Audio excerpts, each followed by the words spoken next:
that. Okay. Should be working now. Great. Okay. So I meant to do this earlier, but we can do it today. I have a handout for everybody. And it might be for some people. Might be for you, Brother Mike. Oh, okay. Thanks. Yes. So I know it's difficult to think of this as a Sunday school class because it's kind of set up like a lecture hall. So trying to make it more personal, like a Sunday school class. And hymns are songs. Psalms are songs. And so I'm handing out this thing, and it is, what are your favorite hymns? So for Brother Mike, it's going to be hard because you say, I only have 3. Why are you saying I can only have 3? Well, you might have more than 3. If you want to put more than 3 on there, you can put as many as you want to put on there.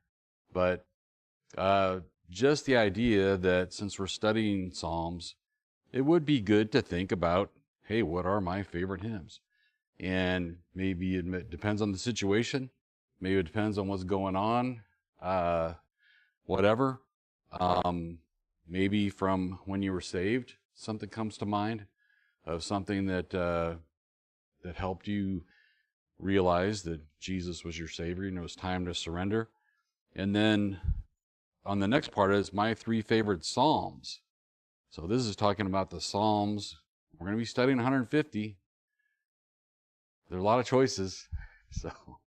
So if you could boil it down to 3, you don't have to.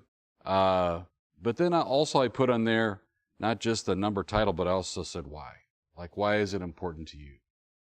And so before you think, am I really turning this in at the end of this time? No, we're not turning it in. So you have to worry about that. This is for you. And I think the purpose of Sunday school is not to lecture. It's to have all of us work together and kind of understand what the verses say and what it means, and think about what it means to us individually.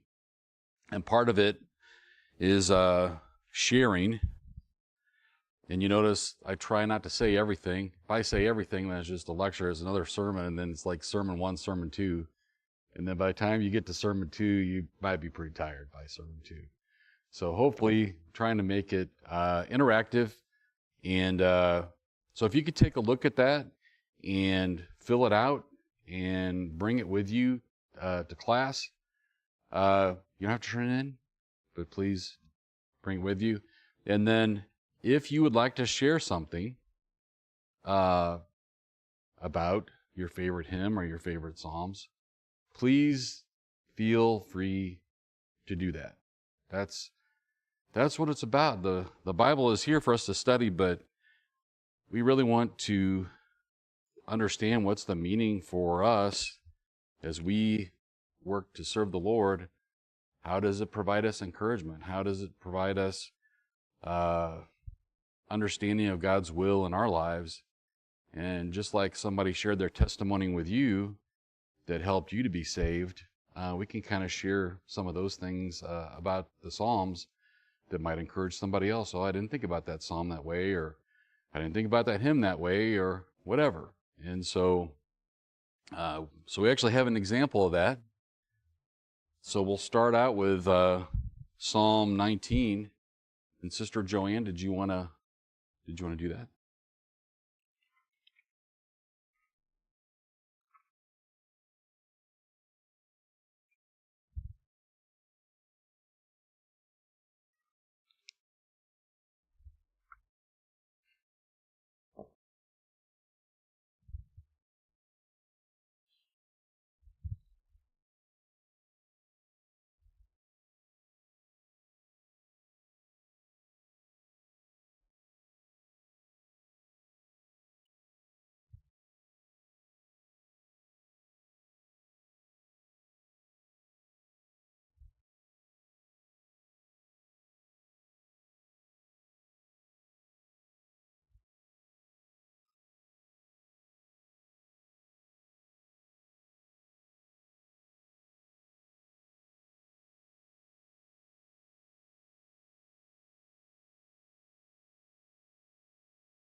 Thank you. That was a great blessing, Sister Joanne. So as we study through Psalms, I always wondered, why do we study some specific ones? So like today, the focus is on 20 and I guess 21. But we have 19 through 24 that we're covering. The 23rd one is the 23rd Psalm. I think, what is going on? That's what I was thinking. Anyway, so I got to ask the person who's the writer this week, what's going on? Why are we doing that? So if you look in your Sunday school book, page 2, Philip Miller, he's the writer, but he is not the editor, as he explained to me. I am the writer, and I am told what to pick for the quarterly based on what the editor says I should be doing. So I said, okay, so what does that mean? He said, well, you would think the 23rd Psalm would be the Psalm you would focus on for this Sunday, but they go back, because we're doing this through the Bible, kind of see it on the other page, through the Bible in 10 years, they look back 10 years ago and say, well, what did we study in Psalms 10 years ago on this Sunday? And they may say, well, we already studied the 23rd Psalm. So everybody remembers that from 10 years ago. So we should do something different. And so it's nice to know sort of like the story behind the story on the whole thing. And he said, yeah, I kind of had trouble at the beginning, but then now, yeah, I'm kind of figuring it out. And they write way ahead. I mean, you can imagine, right? Because you have to have all this done and able to print it ahead of time. So they're like a year ahead. I mean, we're pretty far behind as far as where they're all studying and working. But I did appreciate the explanation, because if you don't change the focus, like we just heard Sister Joanne on Psalm 19, we might not even see Psalm 19. We might not study it. We might not think about it. We might miss it altogether. And I think there's just as many blessings in some of the other things that we can study as there is in like the 23rd Psalm, for example. So it's a great blessing. I appreciate it. By the way, this year, I don't know if they do this every year because it's our first time going. They give you like a badge. So you got a badge and it says Brookside. So we had a Brookside badge everywhere we went. It's like, who are you? I'm Dan from Brookside. And so it was great because I have a job where I have a badge. I go around all day long, every day, and oh yeah, we know who you are.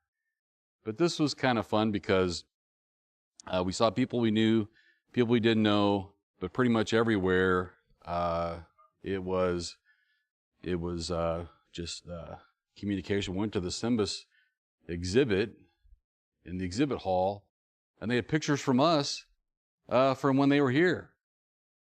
So we went to Brother Doug and said, yeah, we got some questions. Who are those people right there? And we pointed to ourselves. And for about 10 seconds, he's like, And then we explained, we got you. So he's laughing, of course. And it was fun. And so there were other displays and things and all that stuff. But it was enjoyable. And on the drive, you can imagine, I mean, Illinois is not Chicago. That's part of Illinois, but most of Illinois is fields. And the fields have green things growing, looking pretty good right now. So it's not like wintertime driving. We're going through and seeing pretty much nothing. It was really enjoyable for us. And so back to the lesson. So Psalm 19. What is Psalm 19 about?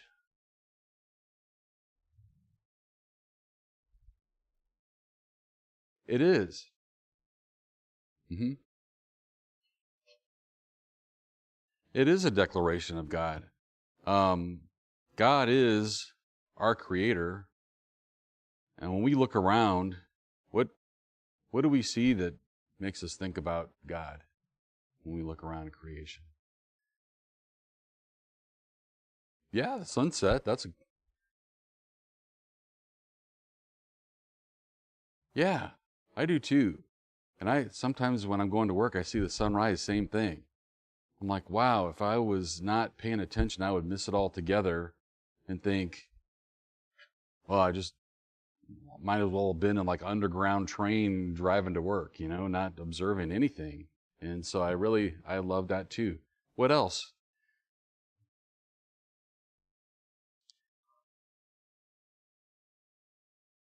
Yeah, rainbows are so cool. And if you go to where there's like a waterfall, it's like a always rainbow thing if you stand in the right place. And you just think of how beautiful that is. And this is way back in middle school. Can you imagine me remembering something from middle school? That's been a couple years ago. But it was red, orange, yellow, blue, green. No, I did that right. Red, orange, yellow, blue, green. Roy G. Biv is what it is. Blue, indigo, violet. There you go. So, see, I remembered the mnemonic thing, but I didn't remember like my colors. So I guess I got to study my colors. I need to go back and get that crayon box that has the 64 crayons in it or whatever, so I can remember what it's called. Oh, there you go. Brittany's going to help me. Drew's going to help me. Drew's going to help me out here. That's awesome.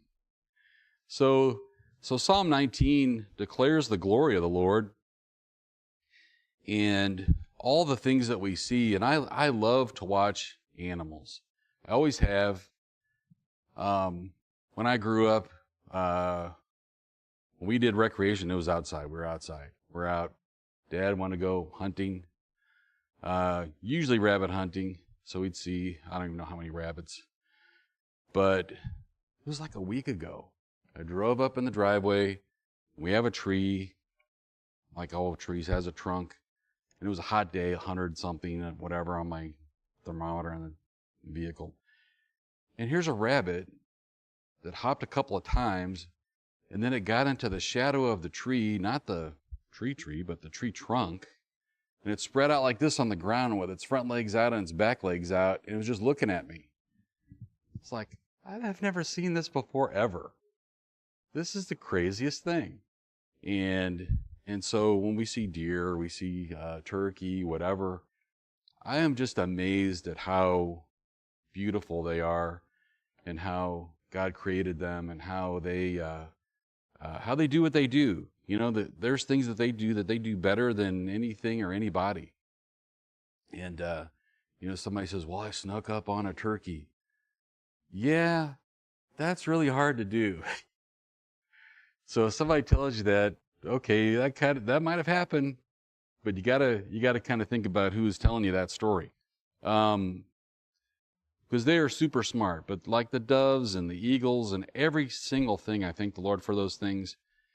And to me, I went to an engineering school, and it's, math, science, all that sort of stuff, and you learn that stuff so you can build a bridge, so you can build an airplane, so you can do all that stuff, and you know how things work. And if you don't do things right, this thing called a door plug that I never knew what it was until a month ago, it comes off the plane if you don't do it right. And so you go there and you think of how simple that is. I think of like a calculator that has like 4 functions on it. That's pretty simple. That's kind of how I think we are. Not even compared to God and all the creation that He's put together. And then you look at all this thing we live on the earth and all the things that are here. And Mackenzie, you brought up the sky and all that. That is so beautiful. And God created it. And I can't see anything that I don't think that it was the best engineer that ever lived created it. That's what I think when I look at that. That's not the only thing God is, but that's one of the things that He is. And not only did He create it, but He created the material that it's made out of. And He put life into it. So, which things we have not ever done, right? So Psalm 19, the first part of it is talking about God and how I studied evolution, as everybody did in school. At that time, they called it the theory of evolution, which is more appropriate because it is a theory. It's a theory that's wrong. And so, but everybody says, well, you just don't understand. I think the people that are saying there's no God and all that, they're the ones that don't understand. And if you say there is no God, then you don't know the truth. It's as simple as that. And if you look at, Paul talked about the witness of creation as being so clear that no one is without excuse in failing to believe in the Creator. That's Romans 1 and 20, if we could go there. By the way, I'm working off of an outline. I don't have an outline today, so I think when that happens, there's like no time limit applied.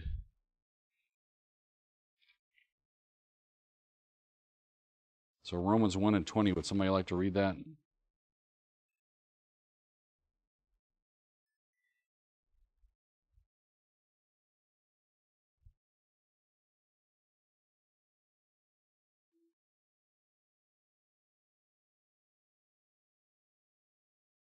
So the invisible things. What's an invisible thing of God that impacts us today? Gravity. Absolutely. What about the wind? Can we see the wind? We can see things flying in the wind. Sometimes you can see houses flying in the wind if it's a tornado. Where did it come from? We don't know. Why is gravity like it is? We can have some explanation, but we don't know all that stuff. But the Lord does. And He's the creator of all those things. And when you look at the stars, when you go in the country, not where we live, but way out in the country, you look up at night and there's no moon. And I think we did this. We done some Boy Scout thing in Colorado.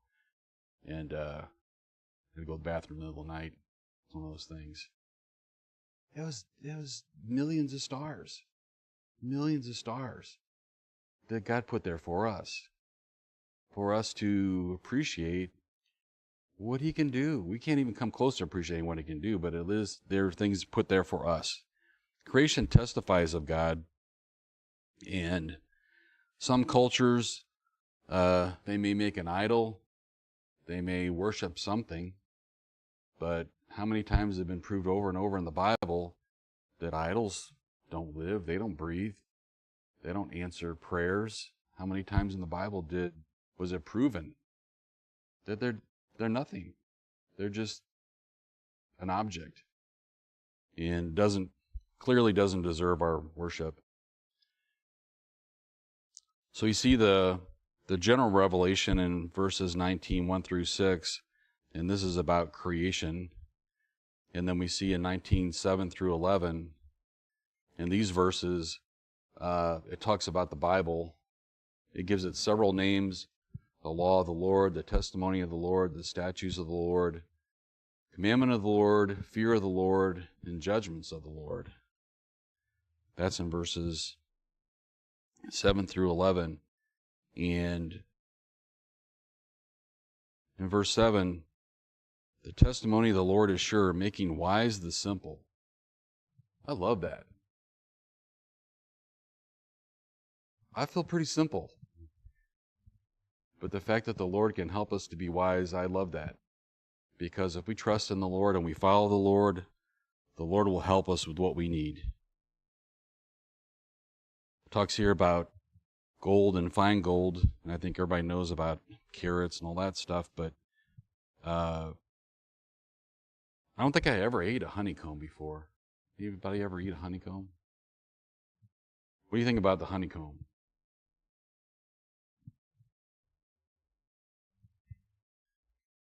Yeah? Yeah? So, God created that.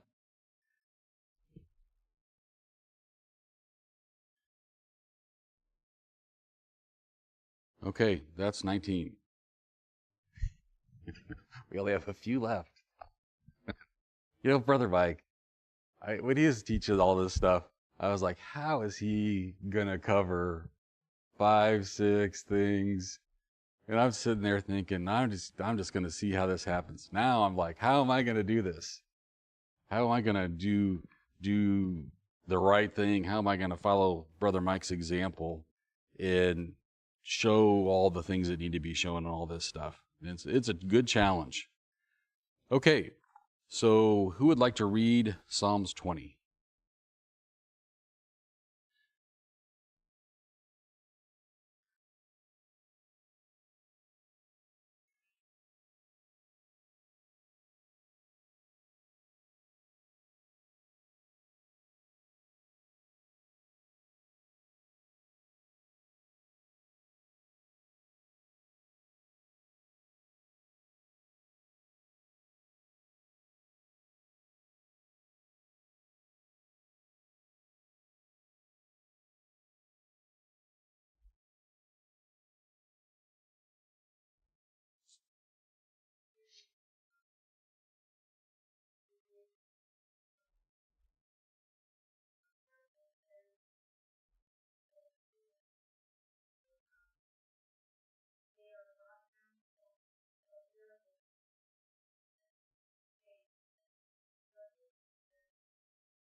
Thank you, Sister Mackenzie. So this psalm has a purpose, just like every other psalm does. So the psalm that we read a moment ago, 19, is declaring the glory of God, like Brother Mike said. This one is in preparation for battle, and then the next one is after the battle. So this is a psalm David wrote, and they sang this before they went into battle. The Lord hear thee in the day of trouble. The name of the God of Jacob defend thee. Send thee help from the sanctuary and strengthen thee out of Zion. Remember all thy offerings and accept thy burnt sacrifice. They're doing this right before they go into battle. This is why would you do that? Mm-hmm.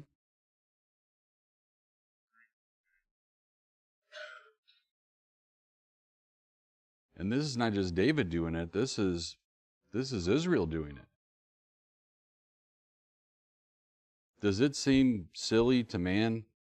We're going to go to battle, so we're going to sing a song? Does that seem strange?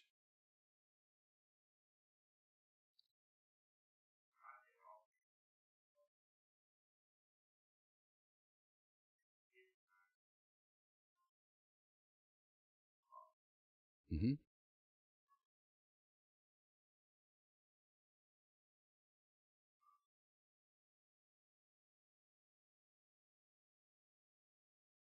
Mm-hmm. And we see that throughout history. If Israel was following the Lord's commandments, what happened? They prospered. They won. They won the battles. But what about the times it wasn't even that they disobeyed God as far as not doing what he said? What about when they forgot to pray? What about the Battle of Ai? Remember that one? They lost. They never prayed. They said, okay, yeah, we got it now. Do we do that? We figure something out. We ask for the Lord's help and all that. We go off and we do it. That was amazing. Okay, here's the next one. And we forget that step. We forget to go to God and ask God for his will to be done and for us to give us the victory, whatever the challenge or battle is. For people to pray for God's help in a time of war was a positive thing. They showed they were dependent on God. That's what God wants us to be. God wants us to be dependent. He doesn't want us to figure it all out by ourselves and go however many different directions. He wants us to rely on him by singing. There's another thing by singing. If we're all singing together, we're doing it together. We're all worshiping the Lord together. We're showing that we're all doing the same thing and that we're all united. It's great. The people connected their worship with the upcoming battle. And when you see that word Selah, which I always do the same thing, Selah, and I say the next thing right away. But it says, pause and reflect on these things. And I think that's David's way of saying, hey, there's a lot of important stuff here not to miss. We need to make sure that we pay attention. We're not just saying the words. We're not just reciting things from rote memory. Think about what we all just said.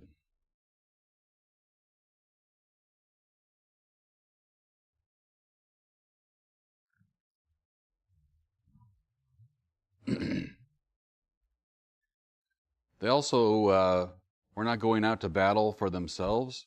They were going out to battle for the Lord, as the Lord had commanded them. And the psalm was their way of connecting what they were doing with the Lord. Also, when we look at Psalms 26-8, now know I that the Lord saveth his anointed. He will hear him from his holy heaven with the saving strength of his right hand. Do we have any left-handed people in here? Okay, can you guys please leave? Just kidding. But when the Lord's talking about his right hand, it's another one? Okay. All right. We're not going to hurt your arm or anything, Brother Jerry.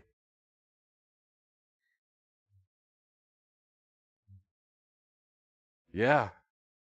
Okay. Yeah. Okay. I already dug a hole. I'm not going to. The what? All of them were? I didn't know that. Now I gotta check it out. So, but what's the significance of the right hand when he's talking about God's right hand here? Right. If you have a weapon, are you going to put it in your weak hand or in your strong hand?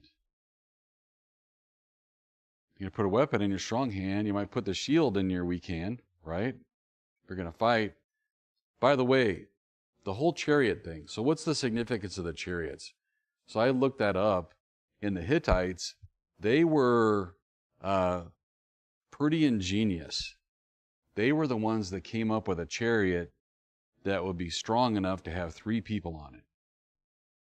That's 3 people with, I think it was 1 axle is what I read. I don't know how you do all that.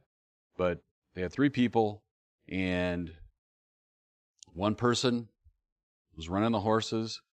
Another person was had a shield and had a spear. And what do you think the other person had? Bow and arrow. Bow and arrow. Today we'd have a rifle or a handgun, something. But back then they had a bow. And so when you had one chariot, that was one person getting those warriors wherever they needed to be, and the other 2 bringing on the fight. So how many chariots does it say that Israel had? Doesn't say. Because it wasn't about chariots for Israel. That's what that verse. Right. Exactly.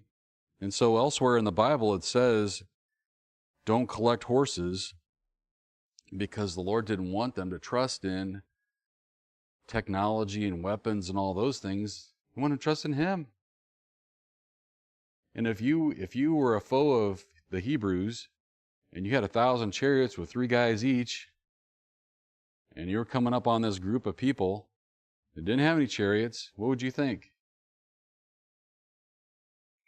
This is going to be like bobbing for apples. This is going to be shooting cans off a fence. This is going to be nothing. This is going to be the easiest thing we've ever done. However, when the Lord was on their side, it didn't go that way. It did not go that way. And so another reason that they prayed is because in a battle, it didn't say that everybody from the Hebrews survived the battle. And the writer of the literature brought it up that, we've had people here from church, many that fought in the war. Brother Harry was in World War II. But we've had many others that served. And when your family is off, what do you, Brother Daniel talks about his son. What about that? You don't know what's going to happen. You don't know anything. We might be on the right side. We may be fighting against some evil empire, but God doesn't guarantee we're going to be the soldier that survives, or our relative is going to be the one that survives. And so when they went to battle, they knew there were going to be losses. They knew that they would have the victory, but they knew there were going to be some losses. And so it was really important for the Lord to, for them to trust in the Lord, and for the Lord to hear their prayer and know that they were aligned to the Lord before the fight. And then verse 21 is about the victory. So who would like to read Psalms 21?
Thank you, Sister Doris. So, what is the significance of this psalm?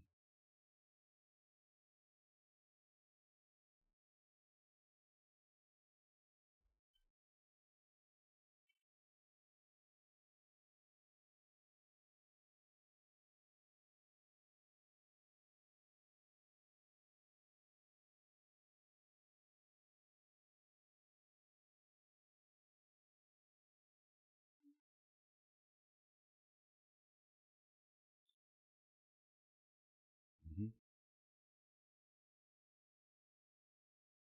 So, which was most important? Was it more important in Psalm 20 for them to pray before the battle, or was it more important for them to thank the Lord after the battle? Yeah, that's a trick question. Yeah, it's actually both. All, right? If it's the Bible, which things should we obey? It's all. Yeah, exactly. It's all the situation. So so they had won the victory. And you ever watch a football game? I'm not a huge NFL football fan, but you watch that, and you watch especially like NBA basketball. They like have some big, thing show that they put on, after a touchdown or after they slam dunk a basket or something like that. And how many of those times does that point to God from your experience? Some do. Some get on their knees, I guess, and look like they're thanking the Lord.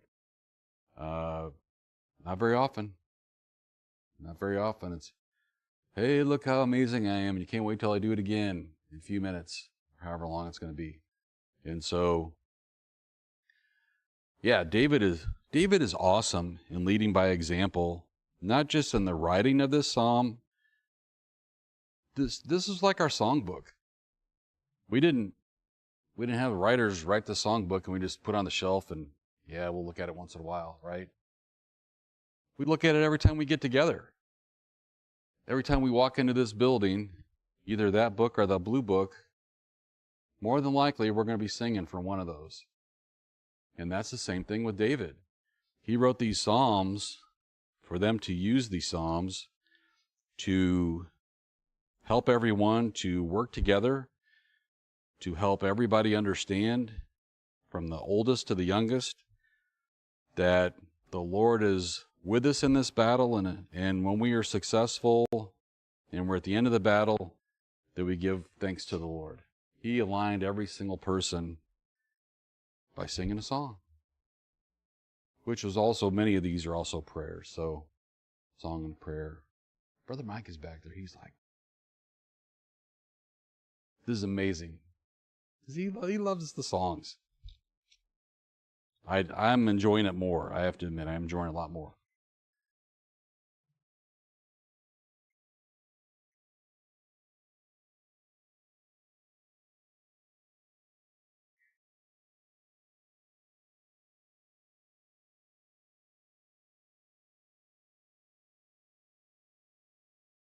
Yeah.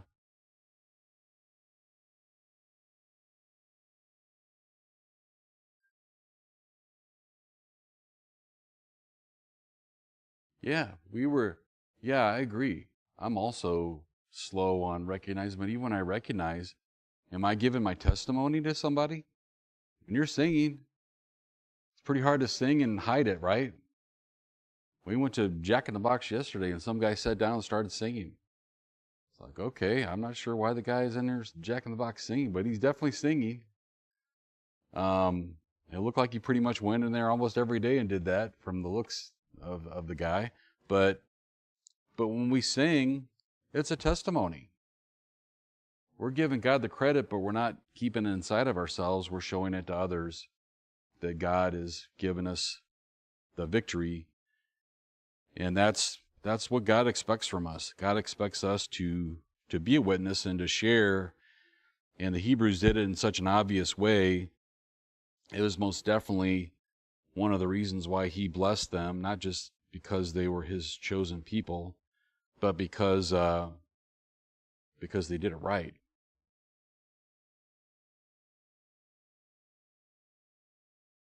I really think it's interesting, some of the verses, like verse 8, thy hand shall find out all thine enemies. Talking about the enemies of God, and also in many cases, or most cases, they were enemies of David also. But if we look at how God helped David defeat his enemies during his lifetime, what's God's ability to defeat our enemies that are keeping us from doing what the Lord wants us to do? We think, well, that's God's chosen people. That was way back in those days. What about today? Does God help us today? Right. God does not change. And so we worship God and we give God the credit and we do what the Lord wants us to do. We ask for the Lord's help, just like they ask for the Lord's help. We give thanks for the Lord's help when he gives it to us. We're following the Lord's will. And I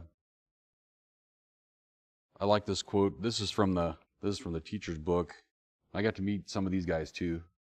Actually, we had dinner with one of them, and didn't even know it till afterwards. God's anger and wrath is going to exceed anything that people can do. When God is not happy, watch out. If it's us, that's really bad. But if we're doing what the Lord wants us to do, and somebody else is ridiculing us or humiliating us or all the things you can read happen to Paul, not good for those people. Not good for those people at all. Nothing will be able to stand. God's bow is drawn back and the arrow is prepared to fly against those who stand against him. Okay.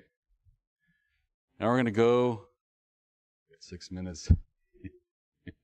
We got 23, 24, 25. No problem. Oh, it's only 24. Yeah, 25 is next time. Only 23, 24. Okay, 22, 23, 24. So 22, Psalm 22, 23, 24 go together. Psalm 22 points forward to the Messiah as the suffering shepherd who lays down his life for the sheep. Psalm 23, 23rd Psalm, which we all know, looks at the Messiah as the good shepherd who cares and provides for his sheep. Psalm 24 is the Messiah as the great shepherd who returns in victory for his sheep. So that's 22, 23, 24. Okay, so I skipped over to Psalm 23. There's no way I can do this without talking some about Psalm 23. I only have a few minutes, but I feel like we have to talk about it. Would somebody like to read Psalm 23?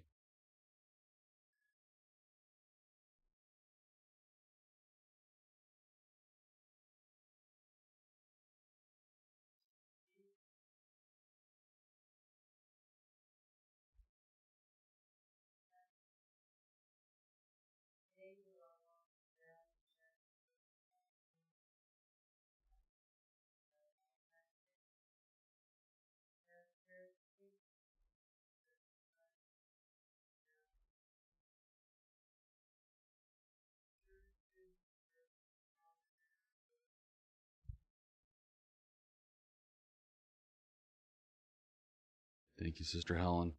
Sister Drawler was a little bit short on the attention draw swords. We got to see that though. They did have that. They had the Bible challenge, which was good to see. They gave you a Bible. It wasn't your Bible. It didn't have indexes on it on the tabs or anything. And they did attention draw swords charge, and you had to. These guys that did it, they were middle school age, high school age, and they got up and they had 10 seconds. They had to go pretty fast. Where in the Bible does it say this? 10 seconds. And then point to it and somebody looked. Of course, they kind of knew what was going to be in there, but still. For a Bible you had never used, that was a challenge. Find Jonah. If somebody hands you a Bible without indexes, said find Jonah right now in 10 seconds. That would be a struggle. That would be a struggle. So the 23rd Psalm.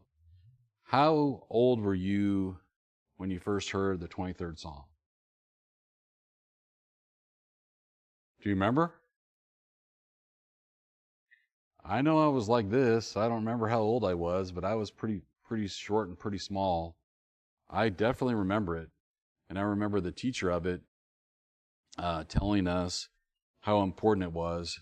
And I also believe it's a great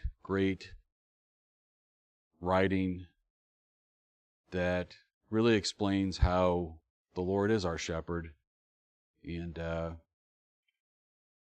first part of it, the Lord is my shepherd, I shall not want. That means I won't have to want anything. Right.